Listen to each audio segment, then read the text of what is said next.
please welcome to the guest or welcome to the show, Charlie Robinson. Hello, we're back. Let's do it. Say that's the only way you can really say it, because we talked last time that every couple months we're going to have to do an update on all the craziness going on in the world, talk about all the current conspiracies. So here we are for yet another installment of the craziness going on in the world, man. What's happened since we talked last? Like now, just only maybe World War III. That's all. I don't even know where you want to start to try to break this one apart, but I think last time we talked was right when Trump was really starting to come into office. They're really starting to do stuff. So it's been a little while. There's a lot of updates since last time. Yeah, he's been a disappointment. I mean, the victories are like Ross Ulbricht getting out of prison and being positive on like crypto regulation and things like that. And then I run out of things. National Institute for Democracy, which he said he was going to close, but didn't actually close. USAID, kind of exposing that, but not really actually closing it. So everything that he does, it's if you just listen to what he says, you would think he's doing a great job. But then when you actually follow up on what happened about the thing that he said he did such a great job with, what you find out is that nothing changed. You go, well, USAID, he closed USAID. And you go, no, he didn't. He moved it under the State Department. Well, he pulled their funding, but he put it back. It's like, so that didn't even get really changed, except that I guess people are talking about it, and it threw kind of a monkey wrench in their whole thing. But he ran on a platform of being anti-war, and he's not. He's Israel's bitch, and that's evident and embarrassing, and I think becoming obvious to everybody nowadays. And so and it's one thing if it's just like you give them preferential treatment because you're their bitch. It's another thing when you're going to start World War III and millions of people are going to die as a result of it. Like, no, I'm sorry. You have to stand up and put your priorities in a different order, because what I think Trump has been a disappointment in that regard. I mean, he's given people a reason to say, see, we said he was going to be terrible, and he is. I mean, I personally kind of held out a little bit of hope. I thought maybe because it was his final term and he doesn't have to think about running again, and because they tried to put him in prison and brought a bunch of bullshit lawsuits against him and tried to shoot at him or whatever that whole thing was, or like you'd think that at least there'd be like the petty revenge factor, that he'd just go scorched earth because he could. There's really nothing they can do about it, and yet he hasn't.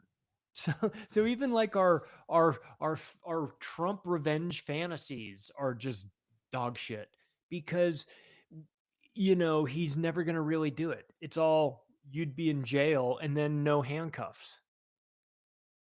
It's the usual thing, man, that we get to this point with every single candidate where they seem like they're going to do something good, and then it gets to a point where everybody who voted for him is just trying to justify their actions. And it seems like we've kind of gotten there at this point, that no matter what or who comes in, they always claim that they're going to do all these things that, of course, never actually happen.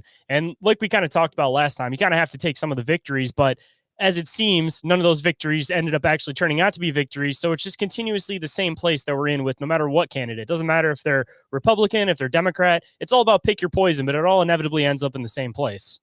Totally. It's a choose your own adventure book, where if you'd chosen the Kamala Harris adventure, then you would have different things that would infuriate you.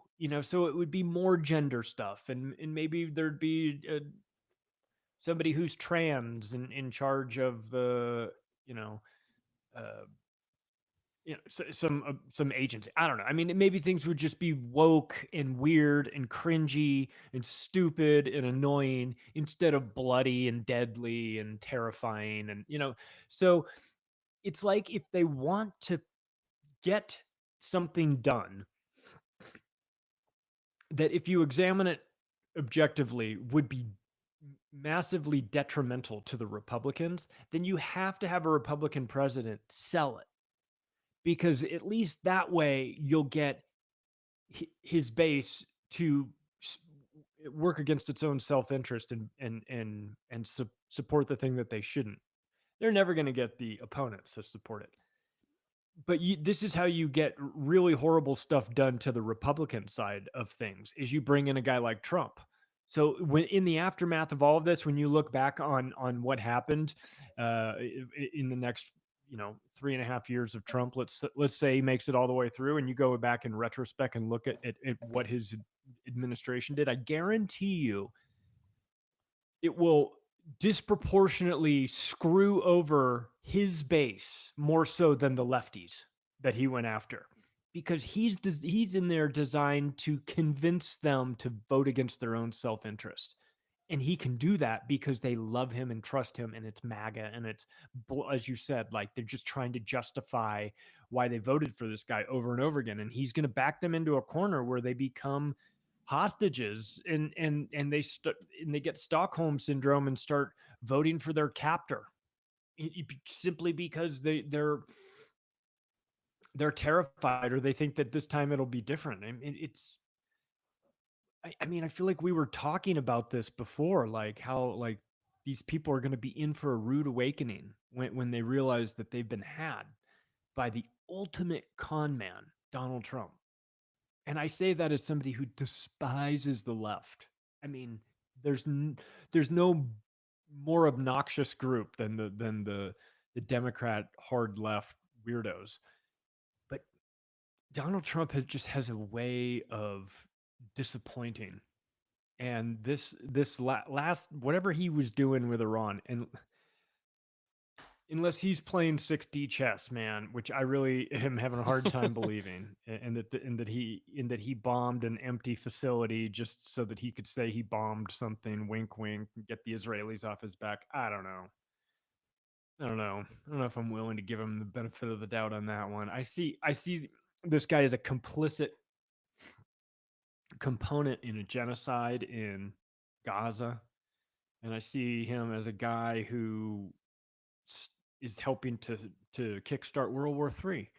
And it's like, of all the things you could say about him, he's a rapist. He said grab him by the pussy.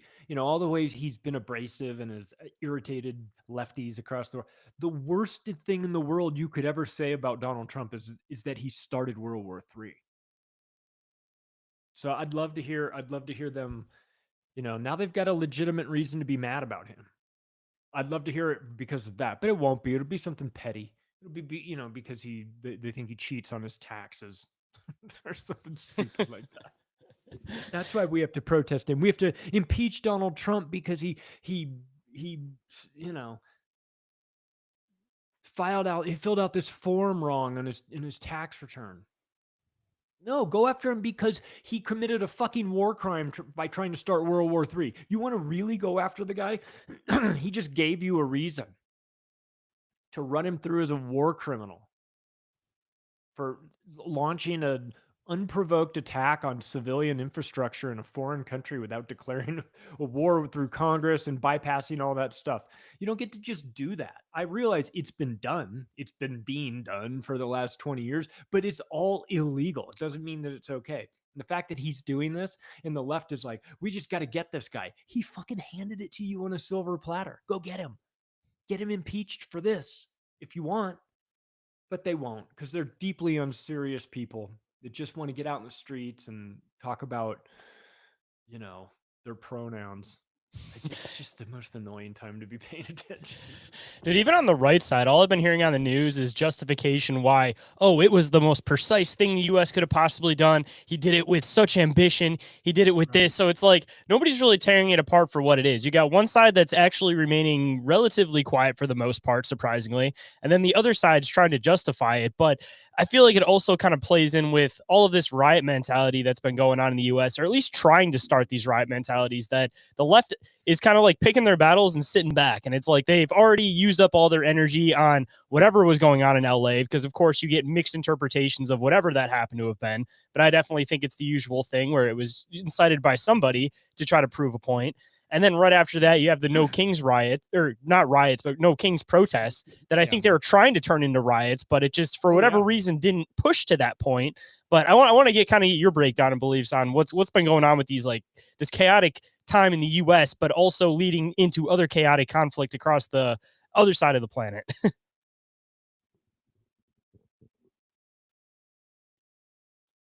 I think you might have hit something on your mic. I think you muted it. Oh, Yeah, there I it did. goes. I'm sorry. Yeah, I just put out an episode that called "Summer of Love" 2025. Revisited, and just looking. And what's funny about it was that I recorded it, and then I had, and I did it in advance. It was about 3 weeks in advance before it was going to go out, and I had to re-record it 2 weeks later because the stuff that I said that was going to happen had already happened. And it was like outdated. I was like, all right, well, I've got to redo this because I was like, they're going to be out on the streets rioting. Like, it's coming. I don't know where exactly it's going to start, but it'll be, related to immigration, and Sam Tripoli called it out actually on Rogan's show in 2023, which was great, talking about how that was the transition was going to be into immigration riots and things like that. And and so I saw it coming, not because like I'm Nostradamus or anything like that, but it's like it's summer and that's riot season. They're not, you're not going to riot in December, are you? It's not You going to know look what I as mean? Like chaotic. You're not going to have as many good people pictures. You got to have everybody hot, sweaty, passionate, into the fight. out of school, yeah, a little bit more casual at work in some regards.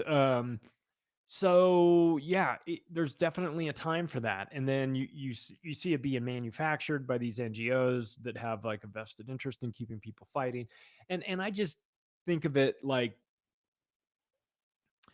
in some regard it's dog training for the public because you're getting them used to being out in the streets as a way of showing their disdain for authority.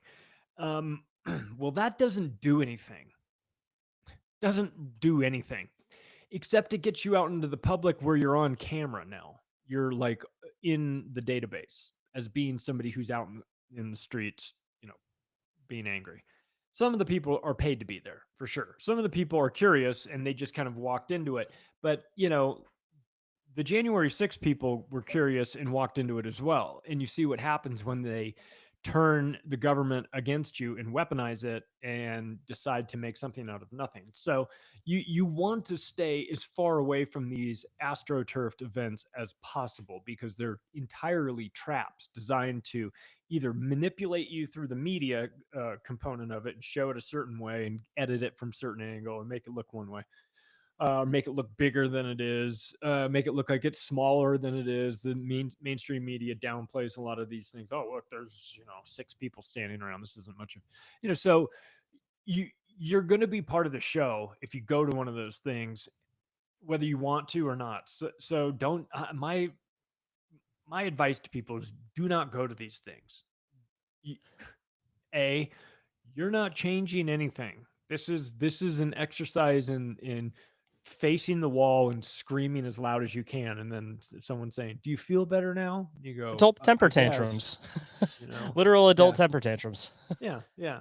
Okay, now that you're done yelling, we're gonna go back to running the world because we don't care what you think. In case you haven't noticed, we hate your guts and wish you guys were all dead. So why would we listen to you think this is a suggestion box? Fine, go out there in the streets and tell us and protest about what you're mad about. It's not going to change. It's not going to change the agenda. So, um, but it gets people to feel like they're participating and they feel like they've done something and then they feel fulfilled and then that's the extent of it. That's where it goes. So I I um I wrote that episode and said we're gonna have these riots.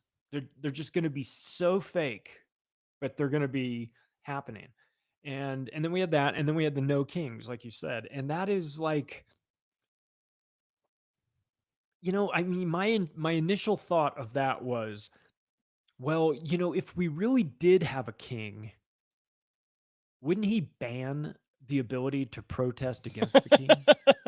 It's contradicting itself right You off know of the what I title. mean? Like, I'm pretty sure that comes with the monarchy. Like, you don't get to speak out against it. So the fact that you're having a franchise event with all these happening in 1,000 locations simultaneously with Walton money, it feels kind of phony to me. and and and I mean, like, the marketing major in me just starts going, I don't love this. I don't love the messaging. It's kind of, it doesn't make any sense. There aren't kings. I mean, it'd be one thing if you were protesting against an actual king, but like, you're protesting immigration stuff with Donald Trump. Like, we can show you Obama's numbers. He deported 2 million people. Like, what are we talking about here? I mean, so I mean, that's more king-like behavior than what Donald Trump is doing. I don't know. So it just it and then they said, oh, well, we're going to switch the messaging. We're not going to call it No Kings. I think it was something else that they've changed it to, and they just want it to be sort of, it's more like no rulers or something. I'm like, you mean like anarchy? you know, is that what you're saying? Just come out and say it. No rulers, not no rules. This is the anarchapulco in me coming out when I start hearing these people. They're like, they're so close to describing what they want to say, but and if I were to describe what it is these people think they want, they wouldn't like the name that goes along with it, because they've always associated anarchy with Molotov cocktails and burning tires, and it's just not that. But they want it to be that. Um, it's just not. That's why they try to throw up the messaging with that to try to make it look like it's something totally different than what it is. Because realistically, they act like that's what they want: no kings, no slaves, no masters. But on the flip side, it's like they want to try to live off of government assistance. So it's like that whole idea completely contradicts itself, and it doesn't necessarily make sense. And again, like you said, the main thing that they like to throw at other people and try to state that they're being is exactly what they want as far as their political system goes. They want this: everybody's equal, everybody gets everything that they need out of the system. And again, the one thing that you have to relate that to is communism, and that's the main thing that they're trying to say that everybody else is. It's like you point the finger, but realistically, they should be pointing it back at themselves half the time.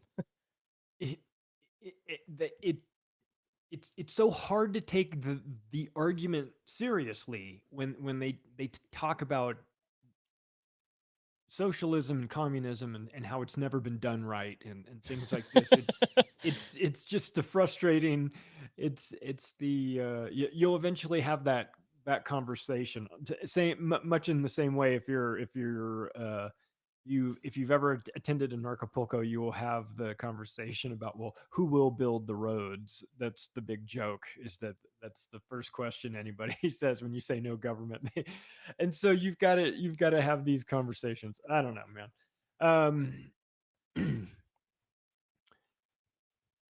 It's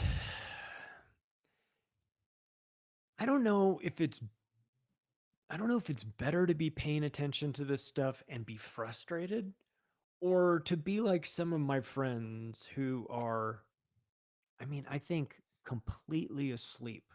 Some of the dudes I've known a long, long time, um, like 100, like they don't know that the mainstream media is lying to them, like that much asleep. I mean, what does it feel to you, kind of like a burden to know like what's going on, because there's a lot happening, right? And when it feels like sometimes it would just be easier to believe the official story, to take the blue pill, as they say. Not that I ever would, but the more I know, the more I don't want to know. Somebody posted this picture on X, and it was this empty swimming pool with white tiles in it, and it's a very specific looking one. And the guy said, "Are you this red pilled?" And my response was, "Unfortunately, yes." Unfortunately, I know exactly what that pool is. That's kind of my point, is that there is you can go places and learn things that you can't unknow about the way the world works. And it's really dark sometimes. That You know, yeah, that's definitely true. I mean, you just filled in uh, as a guest host on OBDM. I watched that. Congratulations to you. That's awesome to see you do that. But big you'll honor, dude. One of my understand. favorite shows. It's my favorite podcast, man, and I've got 3 of my own. But OBDM is my number one favorite podcast. I never miss an episode. Uh, and for some reason, I like to. I always, if I know I have a trip coming up, I like to not watch it and just download a couple episodes so that I have it on the plane. And there will always be like a point where I'm on an airplane somewhere, just laughing to myself like a crazy person because I'm listening to OPDM. Love the show. But my point is, like, we know how dark things are. However, we've found a way to communicate the information in a way that is less scary and maybe even in some cases kind of funny. Like, maybe not ha ha funny, but like ironic funny or creepy funny. But like, this is oh, I've got to tell you. This is what we did you ever see the movie Jones Plantation? I still have to watch it. I was planning on watching it this weekend actually, because you sent it to So me last week. so the director of Jones Plantation, Drew Treglia, he left after for his next project. He took Mr. Jones, who's legal man from X. If you if you follow him, it's a U.S. Law Review, I think, at U.S. Law Review, but he goes by Legal Man. But his name is Lee Gallman. But when you smash it together, it's Legal Man, and he also happens to be a lawyer, and he also happens to be, by his own admission, he's a fucking great guy, by the way. By his own admission, he's not black pilled; he's cyanide pilled. So like he comes in with like it's all coming down sort of mentality, and the two of them get together and do this new project called Barnum World, which is a mockumentary where they follow they follow this guy Natty Jones, who's legal man, who plays this character, this Hollywood producer, kind of what kind of scumbaggy guy. I mean, I don't know, he's sort of likable in the sense that you don't think he's lying to you. He's kind of telling you how it is, but he's been around. He's explaining the game. And so anyway, the point of the mockumentary is that uh, I'm the director listens to macroaggressions, and he said that he envisioned the interviewer of Natty Jones to be me interviewing him, like I was having him, like I finally got the big interview with this guy. And so he had me just do the voiceover as narrator and also as the off-camera interviewer. So I'm not in the movie. I mean, I'm in the movie, but I'm not. You never actually see me. But these, like, Drew has a hardcore understanding of what's going on. You can't find this sort of guy in Hollywood. Drew's in Arizona making independent films on a shoestring budget that are fucking amazing, like Jones Plantation. Got to see Jones Plantation. Anyway, jonesplantationfilm.com is the website, and there's a trailer on there. You can just watch the trailer. It's 2 minutes. Watch the trailer, and if you don't want to watch it after that, that's cool. But I think if you watch the trailer, you'll be like, damn, this looks like a good movie. It's based on Larkin Rose, who's a huge prominent member of the anarchist community, who wrote a 13-minute cartoon short video called Jones Plantation. And Drew, the director, loved it. And I had seen it. It came out years ago. And I remember I'd watched it 3 or 4 times over the years. It's really great. It's not about slavery, it's about government. And at Anarchapulco, those two guys ran into each other and started talking. And Drew said, "Hey, you should turn that into, or we should turn that into a movie, like a feature film." Larkin was like, "Oh my god, like that's a great idea." So they sat down and wrote the screenplay for Jones Plantation. And when they were raising money for that, Jeff Berwick and I had just put out Controlled Demolition of the American Empire. And he said to me, would it be okay if we used the funds from the sale of the book to finance Jones Plantation? And I said, yeah, absolutely.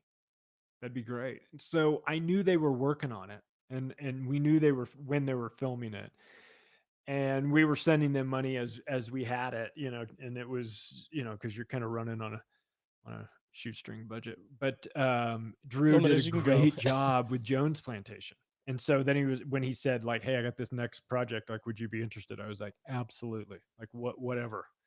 So it's out now. It's available. It's on YouTube. It's free. It's on Rumble. Just look Barnum World. You'll find it under Drew Media. And I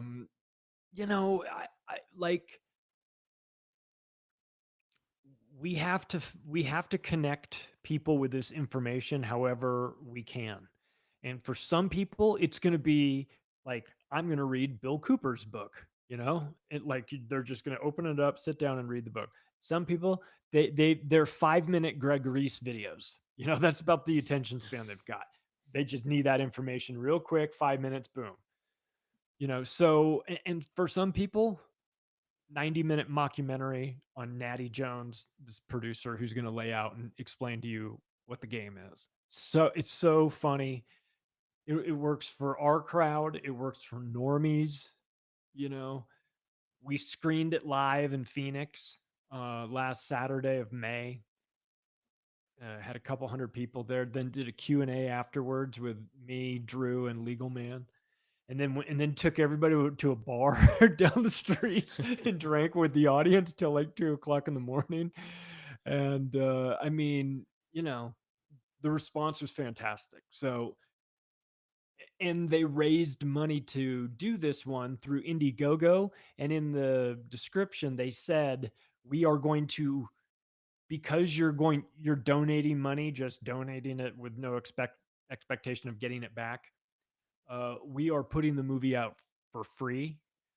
So it's free. Check it out. Honestly, that's probably one of the best ways to try to get a message across is through comedy, because it seems like with a lot of these podcasts, it's like they're dark messages. So the only way that you can really get it out is by kind of making light of it to a certain extent.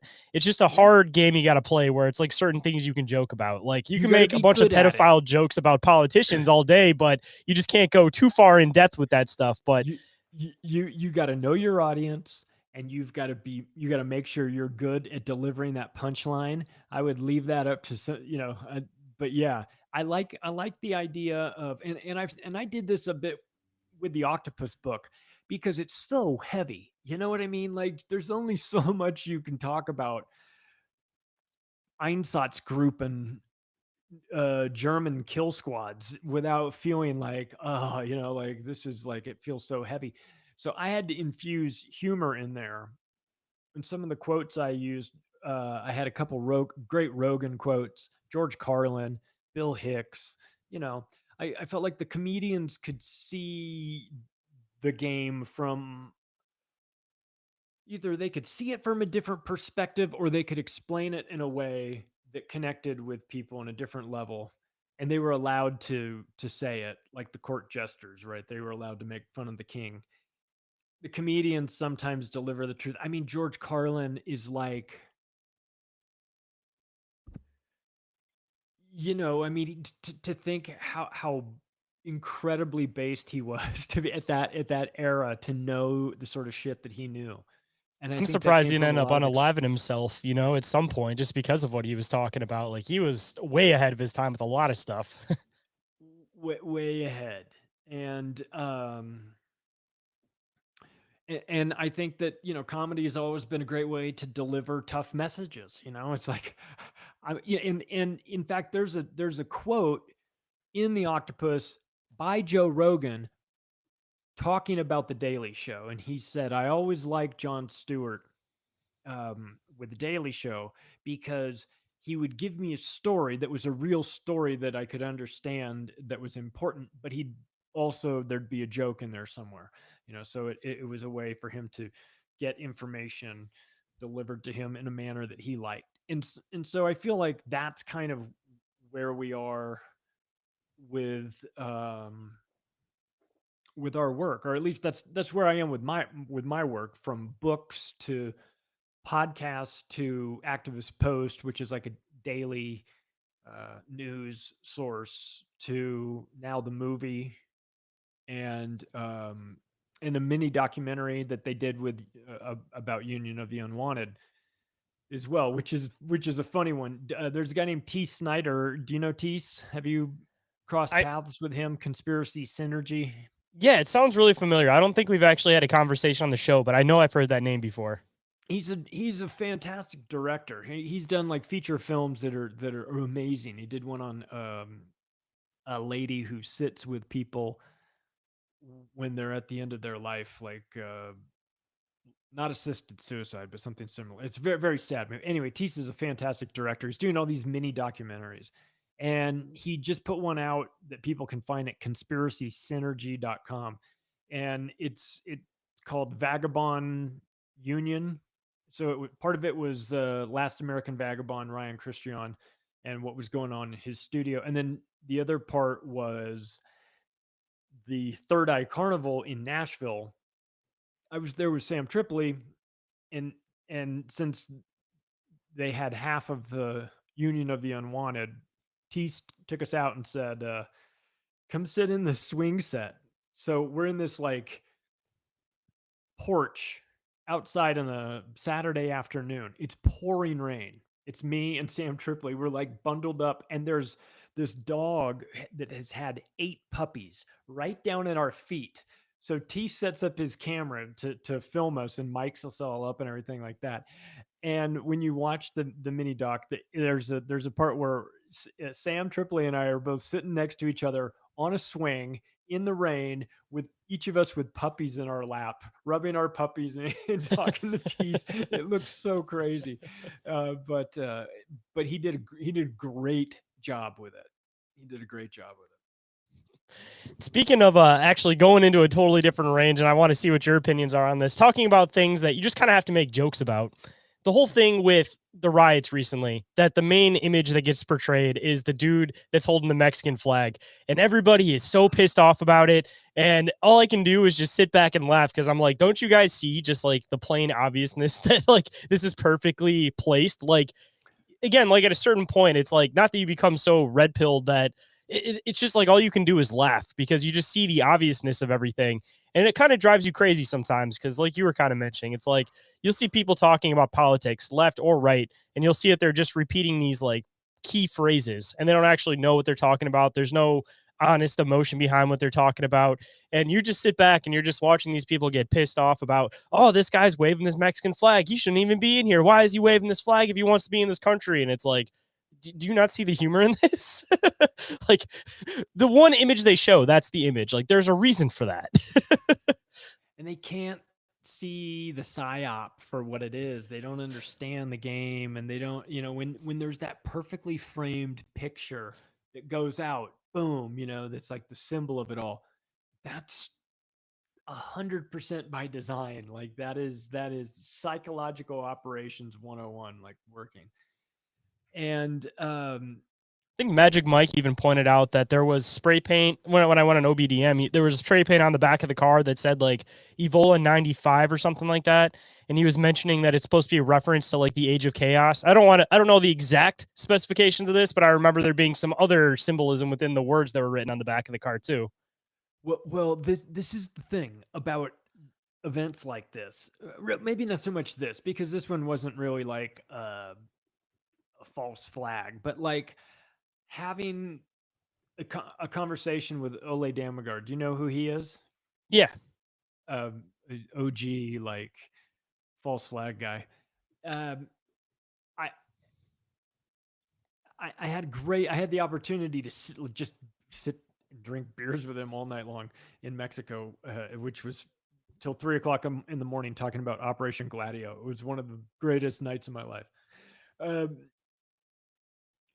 There are certain things that when you start to look for them in these events, and like I said, I don't think the riots are maybe the best example of this, but you see them everywhere. as an example, he said, whenever there's a mass shooting or a bombing or something like that, look for photographs that the press puts forward that either have shoes or bicycles. And I was like, okay. And after that, I started looking, and everywhere I looked were shoes and bicycles. And it's like psychologically anchoring you to assume that there used to be a person in those shoes and there used to be a little girl on that bicycle, but the bicycle's there by itself because I guess the girl's dead.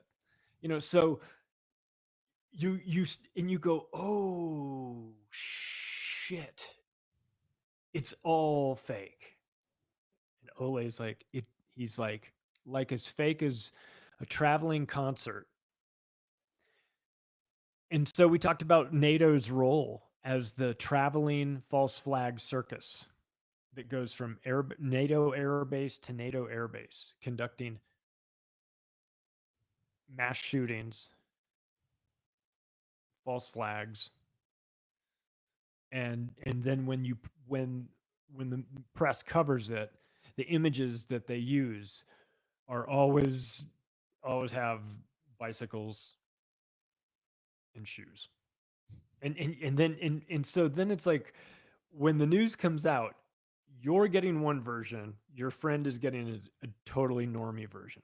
But you're going, oh, okay, I know what that means. It's like if you saw 33 everywhere.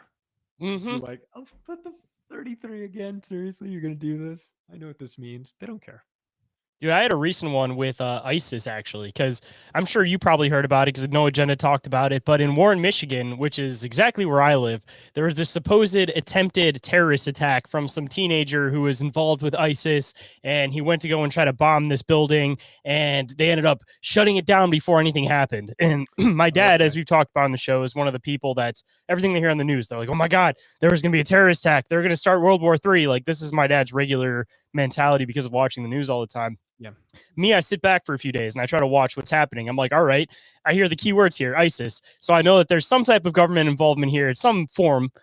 So I start looking into it after a couple days, and it's like, all right, they have this kid on the internet. It's the usual thing. He starts doing some weird stuff on the internet. All of a sudden, these guys fly in. They're like, oh, do you know how to make bombs? Do you know how to make explosives? Have you ever tried doing this with a drone? Down to the point where apparently the group that was involved with them, I think it was the FBI, actually flew drones over this building. It was the FBI. Yeah, to actually give this guy like a map of what this building looked like.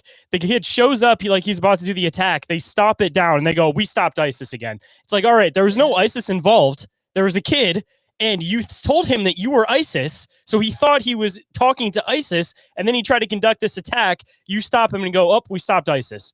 It's like this is why I say it pays to have a good sense of humor. Because otherwise, this would make you want to scream, right? That they're target. They have targeted mentally handicapped kids who are, on the spectrum, talking to a Fed in a chat room and talking about this, and next thing you know, they're trying to get them to build a bomb. And the parents caught them in this one situation, and I think it took the FBI to court, and I think they won. But they were like he was like an adult son, like a I think 19 or 19 years old, but like severely autistic, and like should in no way, shape, or form should be talking to glowing federal agents online about explosives of any kind. And yet here we are, it's getting talked into it. So what? So that they can show their boss that they're doing something and that they got this big bust and send some poor kid up the. I mean, just think of the mentality that goes into normalizing that kind of behavior. And that's why I keep saying that the FBI is the largest domestic terrorist organization operating inside America. I have no reason to ever change my mind on that. I've seen nothing but them acting like terrorists, acting like cartel members. They are the American Gestapo. and I worry I worry that Trump is going to use them. I don't know. I don't know, man. I just I'm so distrustful that the FBI. I mean, if if Trump is totally controlled by Israel, therefore Israel then controls the FBI too. It just feels like a Gestapo, and they're talking about like a very slippery slope with hate speech and anti-Semitism speech and things that you can and can't say. And I don't know. I don't know. I've just been noticing it lately, and I don't know, I'm hoping it's nothing, but I get a bad feeling about it. Do you think this is maybe a new form of like mind control in the aspect of trying to create sleeper agents? Because I think we talked about it last time on the show with the whole Trump idea that it was like basically ushering in the idea of like this tech future.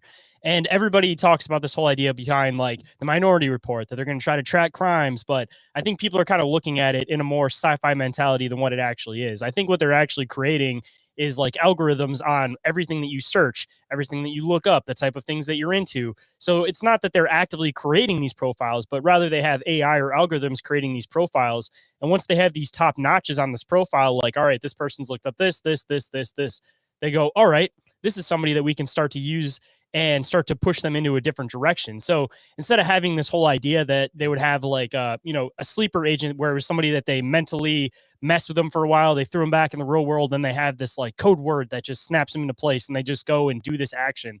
I think it's moved past that to the point where it's now, they have these key profiles on people. They know what type of person somebody is. So then in turn, they can go in and say, all right, do this, do this, do this. And they can do all these little moving around sleeper agent aspects without actually having that touch or control of it. It's a matter of like creating a Minority Report on a profile on what the person is potentially capable of.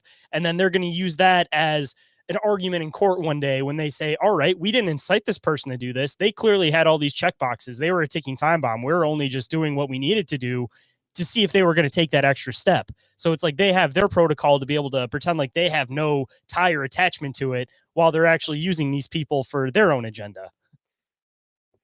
You could curate somebody's social media feed with AI if you had a profile on them, real detailed one. You could just it'd be like having an instruction manual on how to make somebody feel a variety of different ways. You could make them infuriated. I noticed like a month ago that for whatever reason, and it just kind of like it just started one day on my X account, and I kept seeing like groups of black boys, like teenagers, like beating up one like white dorky freshman who I don't know looked at him wrong, and I would see like a video of that, and then like later in the day I'd see another one, and then the next day I'd see three, and then the day after that I'd see five, and I was like, I just kept going. I was like, I'm not even watching them. I guess maybe I'm noticing it as it's going by, but I'm not clicking on it and like stopping and like saying like, "Oh, I'll watch the whole thing." No, I wasn't even doing any of that. I just kept, I was like, it wants me to hate young black men. But I was I say that because I was aware of it. I was like, "Oh shit, I feel like it's trying to manipulate me."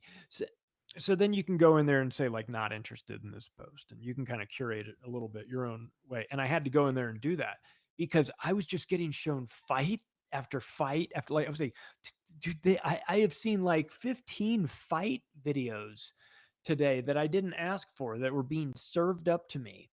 And so I wonder as they build that profile where they can just crank your social media so that like all you see is Fight Club, and then you go out into the wild and you start interacting with people and your whole mindset is like Fight Club, you know.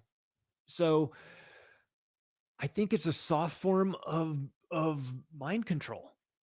I think that Facebook is I spent a bunch of money on like tracking your pupils and things like that, and trying to biometric, read your face and all, all that. It's getting fed into their big computers to do God knows what with. So I think that there's a lot of information they're trying to gather from you. I mean, just to expand on that a bit too, I've definitely noticed the same thing on my feeds with an expansion of a lot of anti-Semitic stuff, of course. And then mixed into that, there's two weird things that I want to kind of draw attention to. One, there's these videos of like dark web stuff where it's like somebody getting murdered, but they kind of blur out the main area somebody gets into it. Yeah. And then there's also a mix of, you'll see like a lot of like pretty girls that are like half naked. So I think it's I never part of a get that. I psychological wish I got operation. that. Can I get that? But I think that's all part of the psychological operation that they got you looking at pictures of another race fighting you. They have the anti-Semitic stuff dwindled in with these videos of people getting murdered. And then on top of that, they're also showing you these females. So it's like they're activating the reptilian part of your brain. They're associating these two people with these violent scenes. So it's like you don't think all these different things are connected, but I think they're purposefully connected. And it seems like, people that are more right-leaning, that's what the majority of your feed is. It seems like most right-leaning people, it's a lot of like Jewish jokes and stuff like that. So I'm curious what's happening with people on the left with their feeds. I'm curious if they're getting dwindled in like people from the right, and then they're also getting these murder videos. So they're instilling this idea of associating these people with somebody getting murdered, and it's creating a subconscious like mind control over people where they're associating these people with violent scenes. Oh, I'm sure their feed is a mess. Just an absolute concoction of horse shit and Trump and white nationalism and MAGA and oh my god and bunch of Nazis. I mean, they I bet they've got I bet they've got everybody like riled up over there. What I have found to counterbalance the heaviness of all the insanity that is on my feed, I have taken to following why you should have a raccoon video, that channel. I follow that because it's always showing me cool raccoons.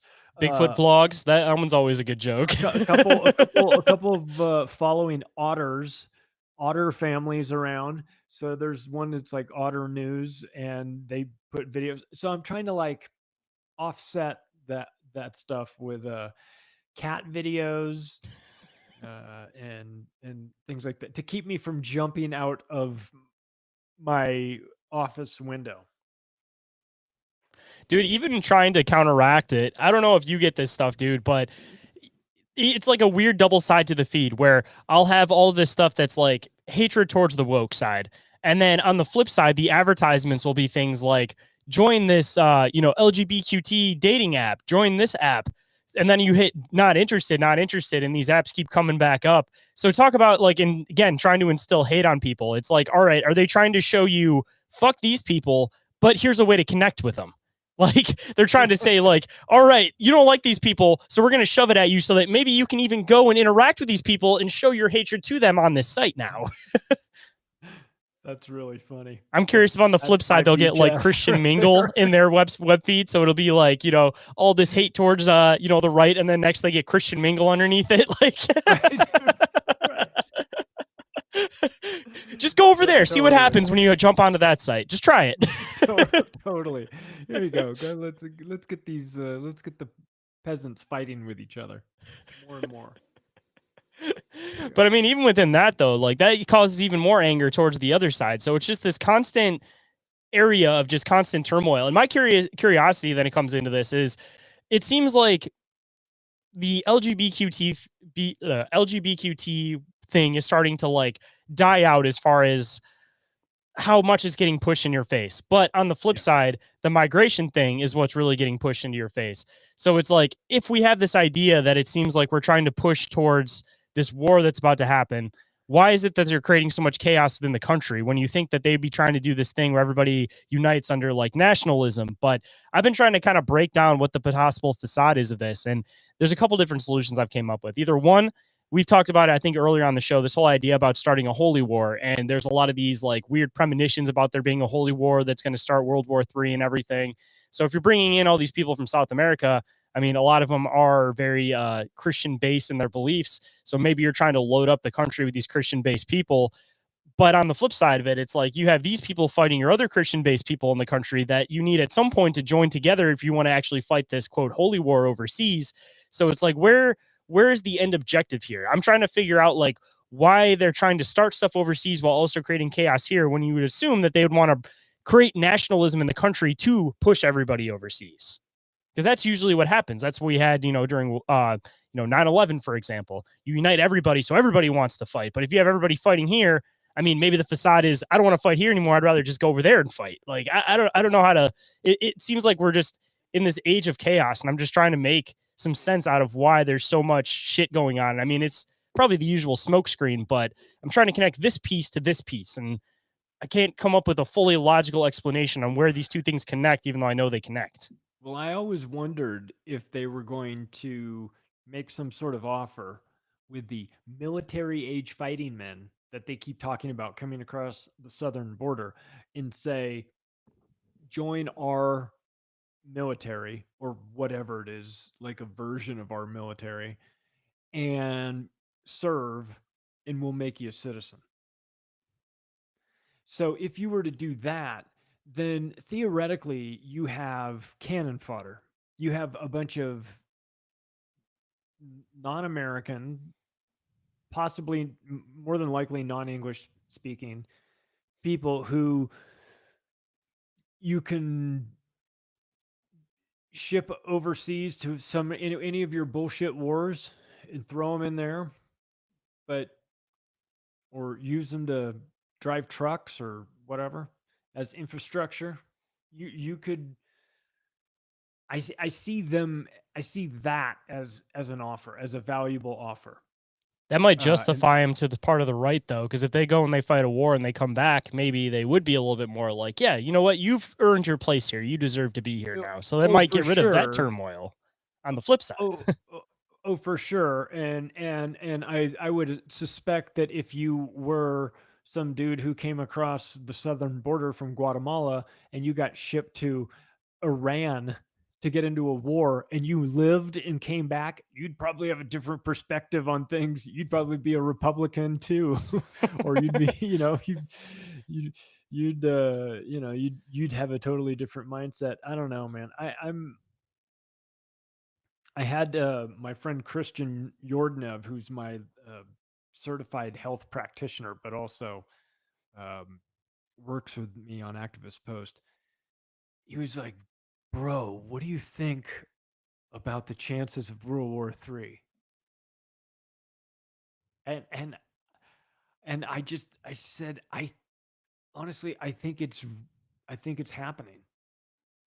I think we're in like the early stages of it because it feels like when you look back on these other massive wars, there was always an economic collapse that was just on its way until this war came, and then it just sort of all got blended together. And we have, by almost everybody's account, some financial reckoning coming. And what that looks like and when it starts to be determined. But a reordering of the financial system is coming. So I worry that World War III gets started in part to cover for this impending financial reordering, or at least provide cover for the bankers and the justification to reimagine the financial system uh, in the midst of World War III.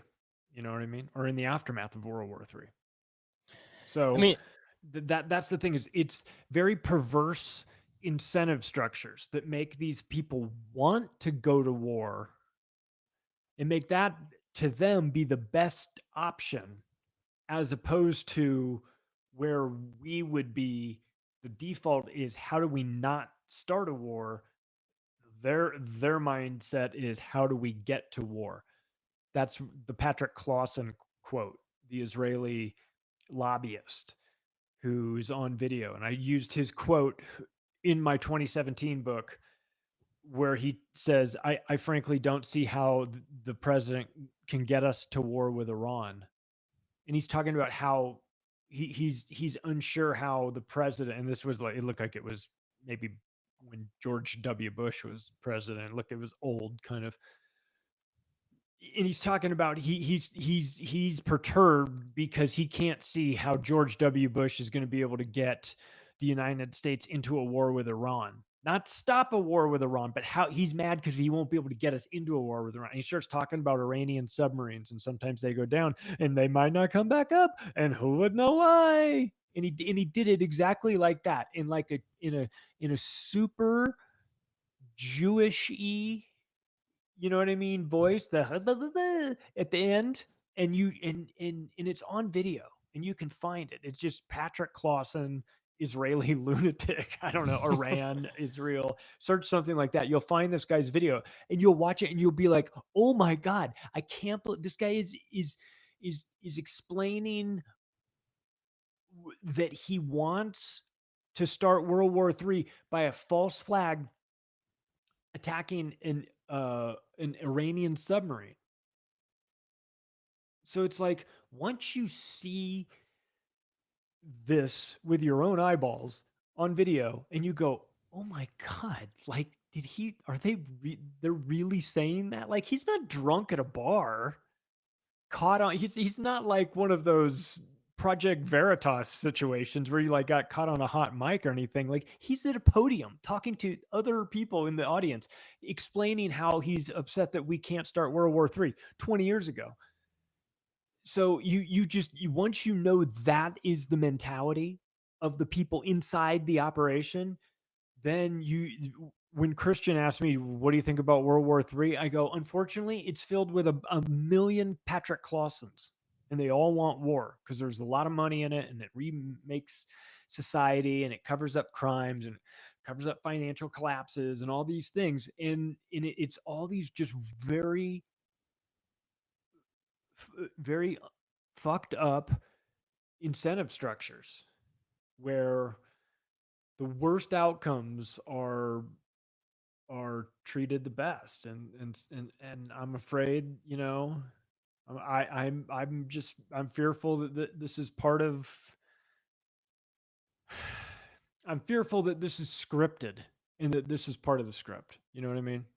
That's kind of where I was kind of thinking with it too, because for lack of a better term, since you kind of brought up the voice that he did at the end there, talking about that group and the way that they've moved through history, and just to specify, just like how the Freemasons work, I don't think it's the entire group. I think it's a matter of there's a group that's up at the top that kind of hides under the facade of everybody else going down, and everybody thinks that they're involved with the group, but realistically, the only ones involved are the ones up at the top.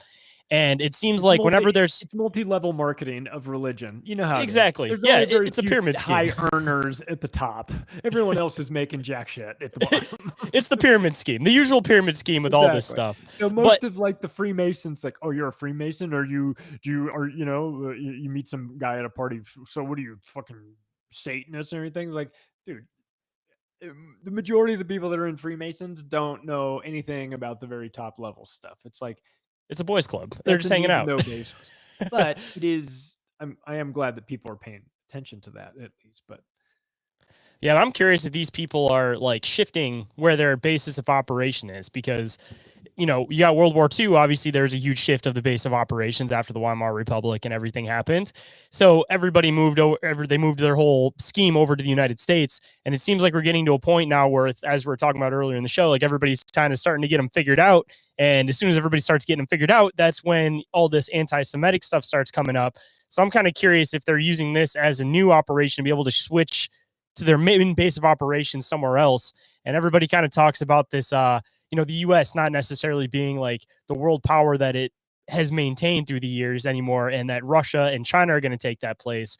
And I mean, if that is the case, it definitely seems like, that group would probably have some luck probably shifting over to China. Not so much Russia because Russia already kicked them out, but they could definitely shift over to China. But, when it comes to war, I don't think the US is ever going to be able to be fully taken over just because of how much of an advantage we have strategically on where we're placed. But if they move the dark operation somewhere else, then there's less fingers getting pointed at them here. So I think they want this to start just so they can hide under the facade of everything else going on to shift the base to somewhere else until they get figured out next time. And the next big war starts back up.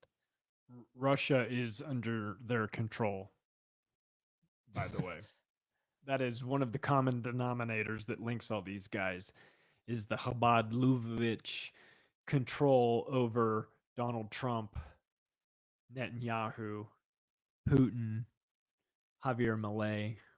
Whenever you see the guys with the black hats and the black beards and the that travel in packs and they're always taking pictures with them. Or you see the painting in the background behind Kennedy, the guy with them air quotes. Russia is under their spell as well, unfortunately. I mean, the whole basis of communism comes from that philosophy. So I guess that kind of, they pushed it out and then it just got hidden underneath a new facade. I mean, just like how that usually goes in most places. I mean, but it seems like they kind of got to the point in the US where it's basically like a new version of the Weimar Republic. And right after the Weimar Republic, everybody knows what happens after that. Once everybody starts getting angered, it's either going to be them or they push the focus somewhere else. And it seems like with most of the time, they try to push the focus somewhere else. So as all this anti-Semitic stuff starts coming up, they're like, yeah, but look what they're doing over there. But look what they're doing over there. Pay attention to Iran, pay attention to Ukraine, pay attention to Israel, pay attention to Russia, pay attention to everything over there, not us over here. In some regards, it doesn't matter what you're arguing about, as long as you're arguing, as long as you're divided, as long as you're angry at somebody else, if they can keep everybody in that sort of state of division, then the few can control the many.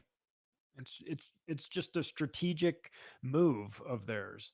And it works very well, especially with people who don't realize the power of suggestion, and they don't, the sheeple out there that get caught up in the standing with Ukraine or whatever the new thing is. 6 feet social distancing, which is still hilarious to me that was going on. We need to make him a universal shirt that says "I stand with the current cause." You'll probably make millions off of it. Yeah, there's a segment of society that's just going to go with the flow, and they're not going to give it much thought. So I don't know. I'll tell you what, I am as fearful as I am of World War III. I am optimistic about the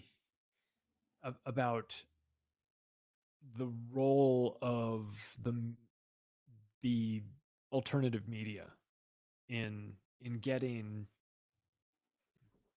like, I don't know, just I think after COVID and after Biden, Biden's healthy, best Biden ever. They play that a lot on OBDM. Joe Scarborough talking about, I think he's the best Biden ever. That people have just finally decided that the mainstream corporate press is horseshit and that they're no longer listening or watching or having anything to do with it. And they're sort of information free agents, if you look at it that way. And that they can come across a whole new world of information out there.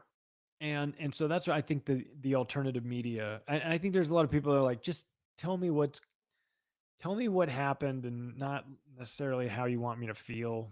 Just tell me what the news is. And I don't know. I think there's just a real opportunity for normies to kind of fall into this stuff that we've been talking about for a long time, just because they're like, where do I go for, like, I don't know, just so I'm not going to get lied to? Go to Activist Post. Go, I mean, you know what I mean? Like, anybody that doesn't have an agenda. go yeah. Here's some podcasts to listen to. Like, here's some websites to go to. Check it out.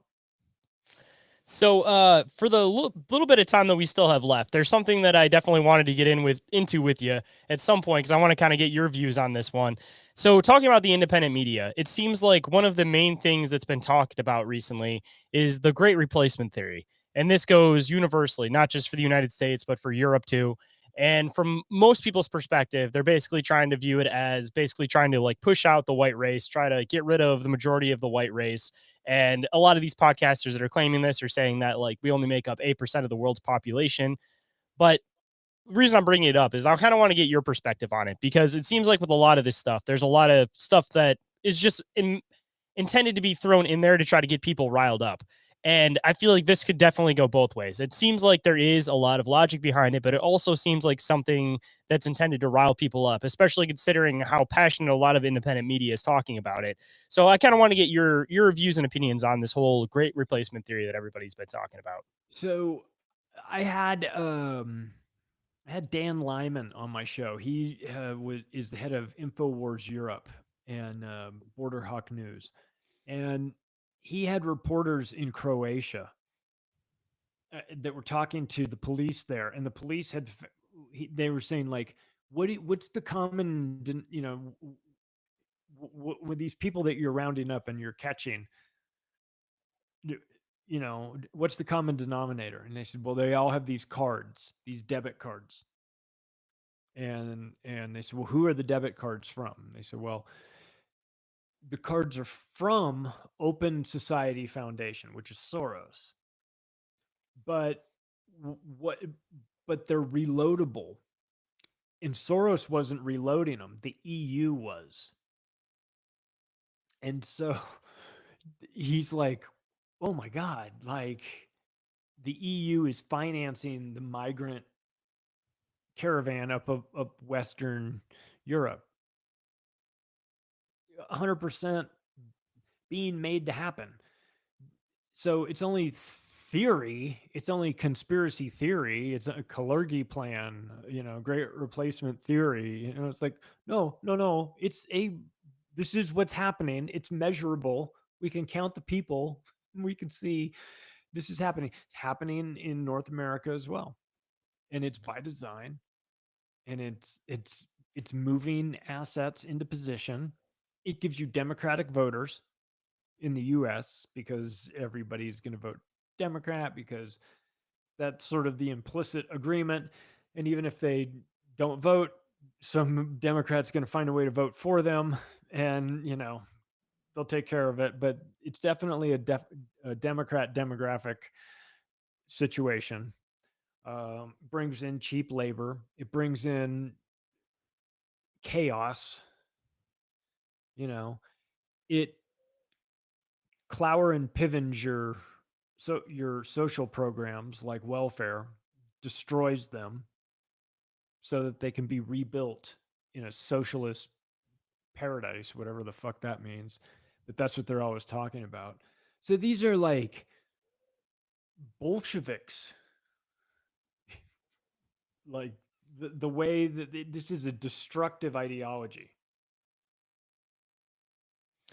And if you think that there's a specific reason why it seems like they're bringing certain groups into certain places, because obviously the U.S., like you're kind of mentioning, Democratic voters are bringing up majority of people from South America, but it seems like in Canada, for example, North America still, it's primarily people from India. Same with like the UK, for example. Like I've got two other buddies that are podcasters, Tom from Strange Brew and Aaron from First Class Horrorcast from the UK, and one from Canada. And they said 99.9% of what they're getting is all people from India. So I'm kind of curious if it seems like there's certain areas that they're shifting certain demographics on purpose. Like we can look at it from the US perspective, but like what's the reasoning behind people in India going into Canada and going into the UK when you'd assume that it would probably be people from South America because they're trying to push the same idea and mentality because this is all part of, the British Empire. But like what it's like that in Minneapolis. Everyone there is from Somalia. You're like, why? It's just like from the hottest place in the world to the coldest place in the world. Like, why? And everywhere. And I've been there before, and it is like 15 years ago, and it was noticeable. It was like, damn, Rochester, like big time Somali communities there. It's like, why? I'm like, well, I don't know. They just decided. Everyone just decided, like the way the Mormons decided, like Utah was in Salt Lake City was their spot. Like sometimes I think they just click up and decide that that's where they're going to build their community. But it feels very artificial because it's being made to happen, and the Biden administration was financing it, and they were flying people in, and they were doing all these things whilst telling everybody we don't have a problem, we don't have a problem. But like loading up airplanes and flying them in, and putting them on buses and transporting them God knows where, and disappearing kids and things. I mean, this is not a game. Like this is horrible, like horrible stuff, you know? So I don't know. I mean, in the end, what winds up happening is that the poor people are always exploited by the wealthy, powerful people. And that I think is the worst part. You know, you I can't blame the people for wanting to come to the United States. I don't blame them for that. And in some cases, the United States has bombed their country. It's part of the reason why they've left or destabilized their central bank or something, and done something to screw with their country and make it turn it into the sort of shithole that you have to pack up and walk somewhere else and leave. Like, so I don't blame them for wanting to leave, but it's like you know you know that it will screw up the host country if you do it certain ways. And you know who was spending a lot of money on his Harvard scientist buddy to study population dynamics and evolutionary game theory was Jeffrey Epstein. Very, very concerned with figuring out the science between behind moving large groups of people from place to place. So this all feels like it's by design to permanently modify the demographics of the United States. And I don't think that's conspiracy theory. I think that's just a measurable observation. I mean, just to even extend on that a bit more too. At least I've noticed it a lot in my area, and I know that it's definitely hit like LA, for example, that there's this upspike in hard substance use, it seems. And even in like my area, I've noticed that it seems like the more immigrants that come in, they seem like they're kind of stabilized, they're working normal jobs, they're doing their thing. But on the flip side, I'm starting to notice like the people that were living here normally are starting to develop harder and harder drug problems, to the point where even my neighborhood, super nice neighborhood like 4 or 5 years ago, now it's gotten to the point where, like I was talking about before the show, like I got to watch my cameras outside because I have like crackheads and stuff walking around all the time. And it's gotten to the point, dude, where I'm sitting here at lunch today and I'm just sitting here eating my sandwich in the parking lot at Meyer, and I'm watching some kind of conflict going on with a car that's sitting up here where there's this Karen looking lady on the phone and there's this guy running around the car frantically. And I'm like, all right, it's probably like a fender bender or something. Next thing you know, ambulance rolls up, fire truck rolls up. Apparently somebody overdosed in this car. And Oh, everybody's Jesus. just, it's become like a normal thing in the area. Like it just seems like there's this upspike of that too, where as they're kind of bringing in these new groups to try to change the demographic of America, the people that are already here are starting to like give up, so to speak, on the system taking care of them, helping them, doing anything for them. Where rather than, becoming self sufficient, like it seems like a lot of people are trying to do, where they just are getting this mentality of wanting to live away from the cities, off grid, they just fall harder into this drug problem and they're almost like eliminating themselves by giving Yeah. up. It's what Yuri Bezmenov talked about, the demoralization campaign. You you subvert a nation without firing a shot, by by changing the culture, fabric, what's important to the people. And he talked about that with G. Edward Griffin. Back, you can find those videos where they look like they're going to go to Studio 54 after the interview. You know what I mean? And they're talking about. I could shower you with authentic information and photographs. Nothing. It won't change your mind. Like, like talking about the process of how you break somebody down. And you look at this and these 4 steps to ideological subversion, and you go through it and you go, oh my God, like we have most definitely been put through this. Like literally step by step, we like society at large, but America in particular has been put through this, maybe even twice, I think, through the cycle, through the demoralization cycle. And you take a look at it and you go like, they're going to do it again. You know that in that's this fourth turning that you hear about, this sort of reimagining of the financial system, the fourth turning, maybe combined with a World War III situation. A lot of change. I'll tell you what, though, I think I'd rather be paying attention.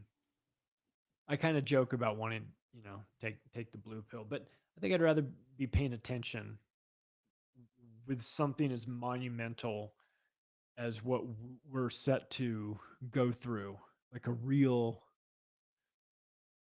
shift in the way things are done. And like if you're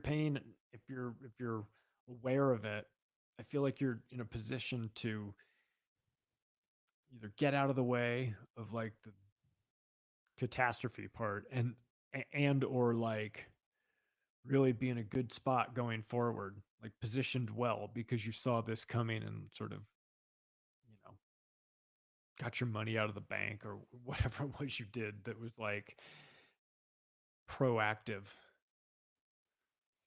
See, that's where I'm at. I'm with you. That is not as nice as it would be to be just oblivious and unaware. Like I would rather be informed and know and at least be able to move out of the way of the moving train rather than just standing in waiting for it to come at me while I'm like, all right, well, over here it says that everything's going to be okay, and this sign says that everything's going to be fine. So if I just stand here, it means that everything's going to be fine. And I mean, even just ushering in a new generation, man, it's one of those things too that it's like, you know, you get to a point where it's almost like you're not just doing it for yourself. You're almost like doing it for like the next generation too, because you want your kids, for example, to, come up with their own conclusions. You don't want them to just believe every single thing that you say just because, you're their parent or whatever. You want to make them aware of things so that these cycles don't end up repeating. So it's like, regardless of you, it's something that almost goes beyond you when you start getting into it, that I wouldn't be able to morally like be able to shut back down and like watch my kids fall into the scheme of things. Like I feel like once you break free of that, you have to remain free of that. Otherwise, again, these cycles are just going to repeat themselves. So like once you're awake, it's like you have to do it for future generations. It's like there is no going back to sleep just for your sake, because it becomes something that you're doing for society as a whole rather than like just yourself being aware. 100%. Yeah. And I have to tell you, because I picked up my daughter from school like last year, and it was like Friday, and my wife was out of town, and so I picked her up, and she goes, "Can I ask you a question?" As we're like pulling it away from the school, I was like, "Yeah, why?" She goes, "We didn't go to the moon, did we?" And I go, "Oh, Friday night, we're gonna get pizzas. We're gonna watch some movies about this. I want to watch you. You know who Bart Sabrell is? You will. Don't worry. Don't worry." See, I'll catch myself with this stuff. My daughter will ask questions and she's 9, and then I'll start going down this rabbit hole, and then I'll have to like look up and go, oh wait, you're 9. I can't go down that rabbit hole too far. When you get older, I will fill you in with the rest of this. Like I'm always talking about the pedophile elite, and I tell her like so much about it. And then I can't tell her like what exactly the pedophile elite is. Just the fact of like, we're out in public, you got to watch yourself. When we're out here, you got to watch yourself. You don't know who's involved with this stuff. Like it's a bigger scheme than what you ever think it could possibly be, but it's like you don't want to scare them too much. But again, it's like make people aware of things, because we live in a society now where it's like, it was always drugs. The way the government made money under the book or, above the books was off of drugs. And now we've moved to a point where it's like, yeah, instead of having all this overhead, I can just snatch a person and it's worth significantly more money. So now we've moved into a point where it's like, this isn't just a couple guys that have some weird fetish and they're kidnapping kids anymore like it was back in the 70s. Like this is like a whole international ring of people that are involved, to the point where it's like, I've mentioned it multiple times on the show, that there was a bust that happened in Detroit a couple of years ago, and it was 186 kids they found in this burned out neighborhood. There was one news story about it and nothing else about it. Nobody else Oh said my anything. There was God. 2 guys that they supposedly found there running this place, and they basically took a burned out neighborhood and started using all the houses and everything to basically stage kids to wherever they were going next.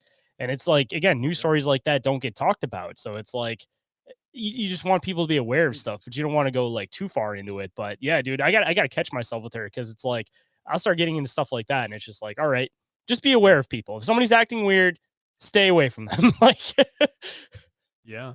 I saw I was when I was 8 years old, day before my 8th birthday, I was in the car. My mom had me in the passenger seat with we had just gotten a puppy that day. So I was in the car in like 3 o'clock in the afternoon. This is like 1980. Um, and my mom had to run into the it was just outdoor at the mall in the parking lot. She had to go into like the department store, grab something, come back, and she was in for like 10 minutes.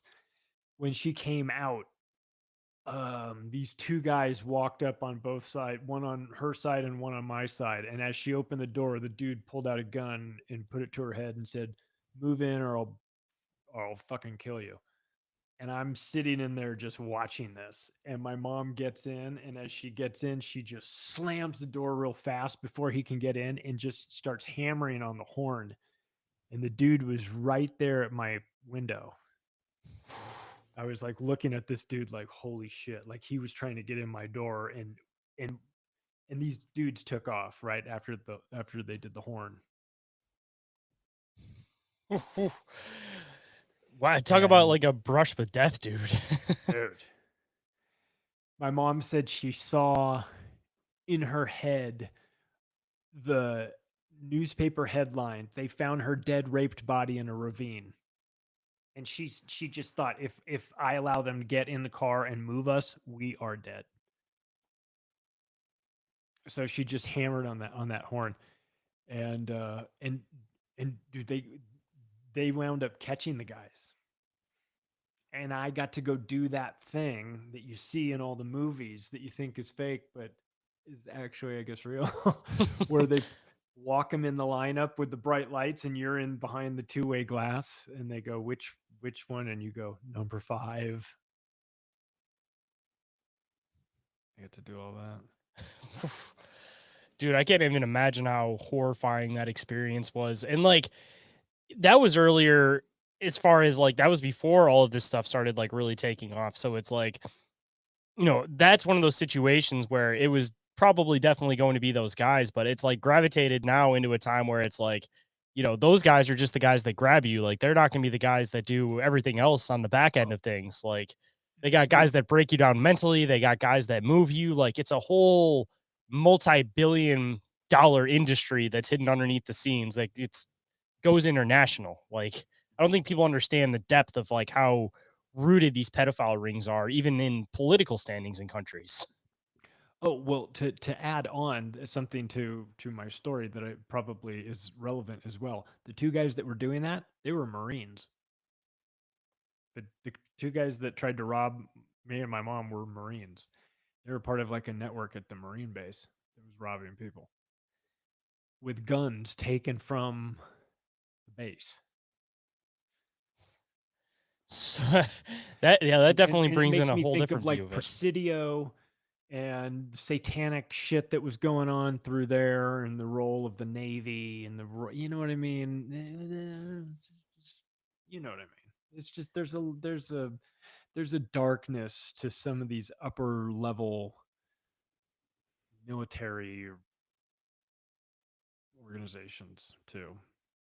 I mean, people that blindly follow orders and become part of that military ideology, and they stop feeling like morals and they're just conducting a mission. I mean, at a certain point, it's like, if you're running these dark operations, it's like you're definitely got to be grabbing from your own database. So I'm sure that there's probably a big number of people involved in this stuff that are ex-military, just because Yeah. they may not feel that moral code anymore. You know, like these are the type of soldiers that probably had to take down a kid in the Middle East because he was running at him with a bomb, and they just use that trauma that that person experienced to just completely exploit the fact that they feel no morality over children or anybody anymore. They're just out for themselves, and at the end of the day, they're receiving a paycheck, and they utilize that. So, I mean, on top of the fact of once these people are trained, like people aren't taking that into consideration. They think that, you get snatched by somebody grabs you, you can start screaming, you can start doing whatever, and somebody's going to come up and help you. But, what if you're in a area where you got two military guys that are grabbing you? There's not really anybody around. Like you have no control over that situation at that point. You can punch and Yeah. scream all you want, but those guys are trained to do stuff like that. Oh yeah. Oh yeah, man. I was we would have been easily overpowered. In that situation. And then Well, I guess with kind of a darker ending to the episode, because at some point, of course, you have to bring up the fact that the world does get pretty dark, but possibly leaving it on somewhat of a high note. As usual, man, I always like to end the show with some words of wisdom. So if there's any words of wisdom you might want to bestow on the listeners today in this world of chaos and turmoil, what might it be today, man? Well, look, I'm just appreciative that I'm a- alive and healthy to witness the insanity. Um, it's going to be frustrating, and it's going to be big changes, I think, coming. And but as a writer, just paying attention to all the things that are going on, all the massive movements. It's like it's tough to know what to focus on because there's so much going on. So I guess I'm appreciative that it's an interesting time to be paying attention. You know, there's so much happening right now, and there in to be fair, in the past there's been like years that just nothing of any great importance happened. But in the last 5 years, it feels like everything has been accelerated. So um, I'm glad I'm paying attention to it now, and if you know because it prevented me from getting caught in the COVID stuff, because I knew about the vaccine. So I think it's important for people to, take this information and help improve their lives, get them out of the way of like the state to the extent that you can. I know it sounds like I feel like I'm at Anarchapulco. So I guess Fuck the state, where you just keep doing that. But it's like to the extent that you can move yourself away from the state, like make yourself less dependent, like any chance you get to do that, do it. Because you'd just be better for it, and don't ever take government handouts. It's a trap. And it catches people that don't understand what the trap is. the money's got to come from somewhere. That's what people don't think It's got to about. come from somewhere. And there's strings attached, and it's all bad. But yeah, I appreciate you having me back. And again, we'll do it. I hope people will check out activistpost.com and bookmark it if you like your information on mobile. I didn't build an app. It's a it it centralizes control into the hands of Apple and Google.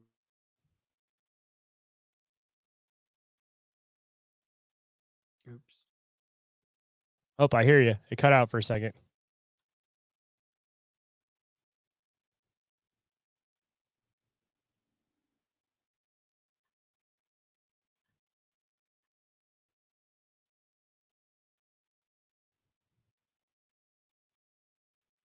I don't know if you can hear me, but it's loading.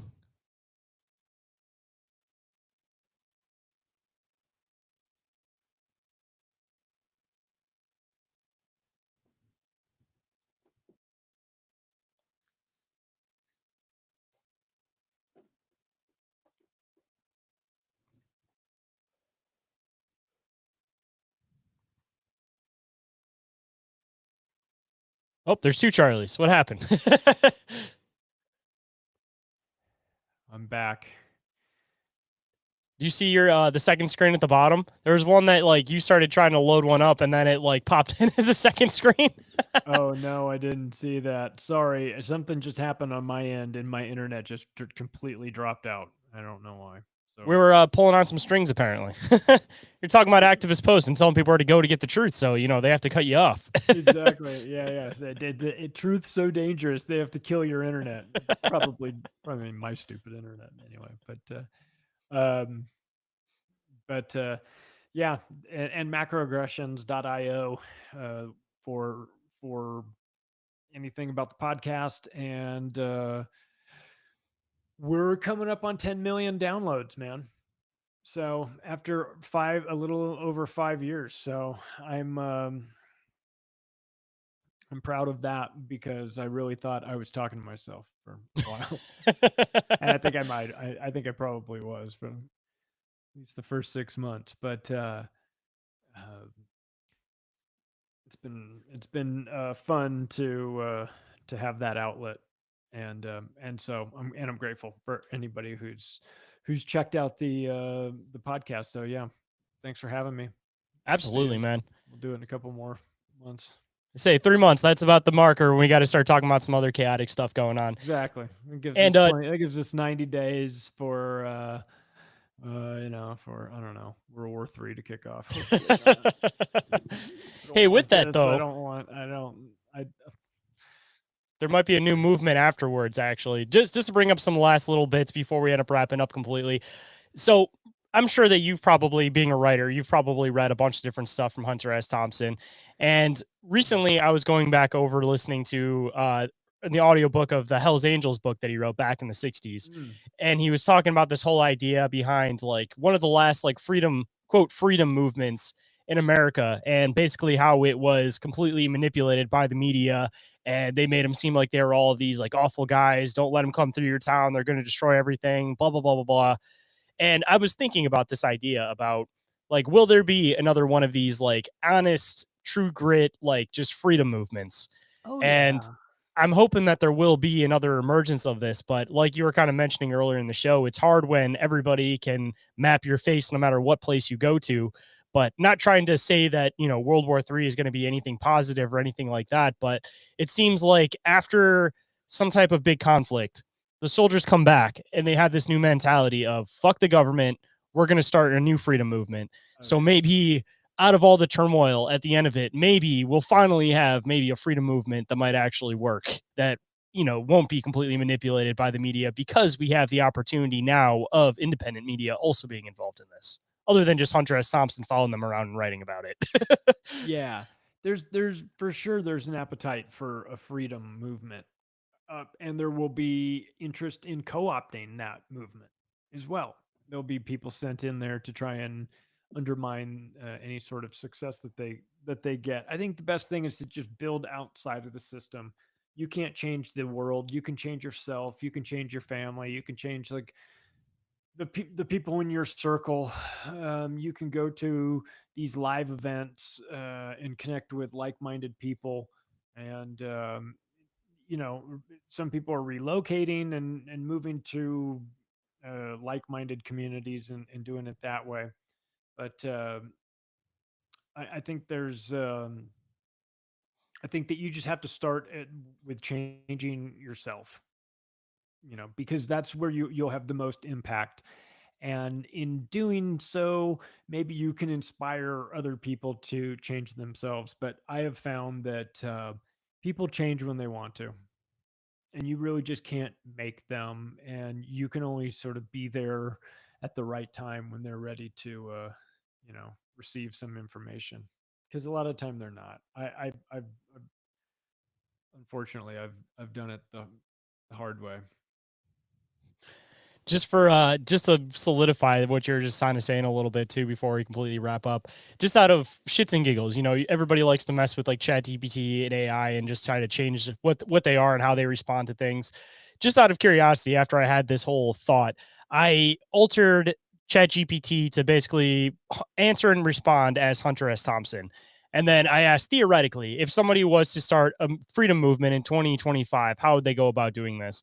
And they gave me this super duper long, drawn out, Hunter S. Thompson type answer. But like the main focal points of it was one, break away from social media and electronic devices down to the point where you don't even use a phone anymore.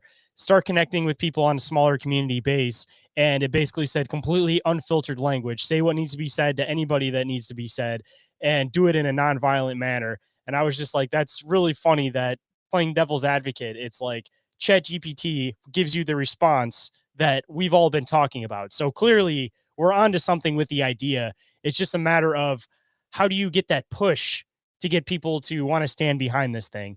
And this goes into even like the taxation idea that, our country was basically founded on 3% taxation. And now we're up to, a third of our paychecks. Like, what is going to be the straw that breaks the camel's back that people will actually take that initiative to do these things? Because we have all the ideas, we have the mentality, but, you know, it's hard for one person to stand up and nobody stand up behind them. It seems like we've gotten into a point with society where it's like everybody wants to stand up, but when it comes to the right causes for things, people aren't standing up in the right times at the right places. In Barnum World, there's a part where I ask Natty Jones, why are you telling me this? Like, aren't you afraid this is going to mess up your game? And he said, the people, they're not going to do anything about it. I could tell, I could tell them how the game works, but they're not going to do anything about it. And I think that there's truth in that. There's a lot of people, you could just tell they're not going to do anything about it. They're just The system's too complicated now. It's that just people don't feel like they could do anything. and in some respects you can't. So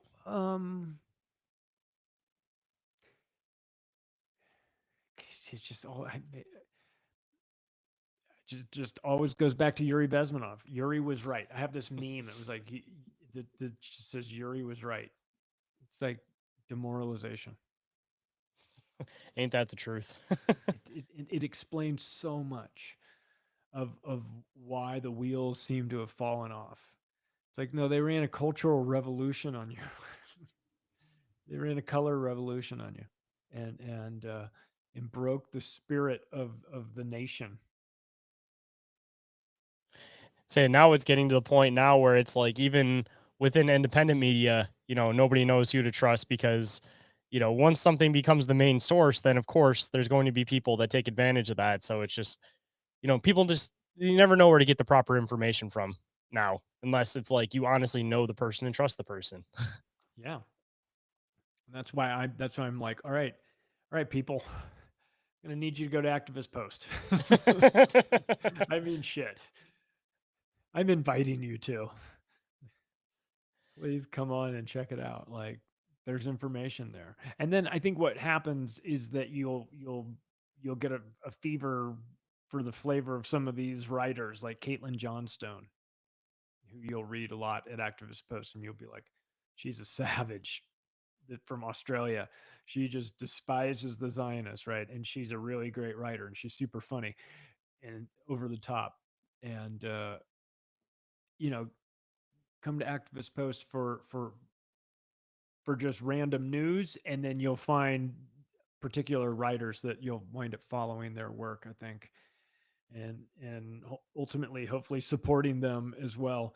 So it's been a great networking opportunity for me to get people to come to one place where they can like find a variety of different writers talking about the sort of stuff that they're into. I'm pretty sure, I know probably half the people whose articles I repost, and the other half I just know their work over the years. But it's out there. There's good information. You just got to look for it. You just got to know where to look, I think. And An so Activist Post is one of those places. Hard work for I do all the work for you. You just go to one place and find it, and then tell a friend, because that's the thing. We get no love in the algorithm, of course. So we have to rely on word of mouth and people telling other people. But Say, as usual, man, I always appreciate you coming onto the show, sharing your ideas and everything that's going on in the world. It's always an absolute pleasure, man. And I'm looking forward to in the next couple months we can do yet another update. And we'll get back to talking about the craziness in the world, man. For sure. Thanks for having me.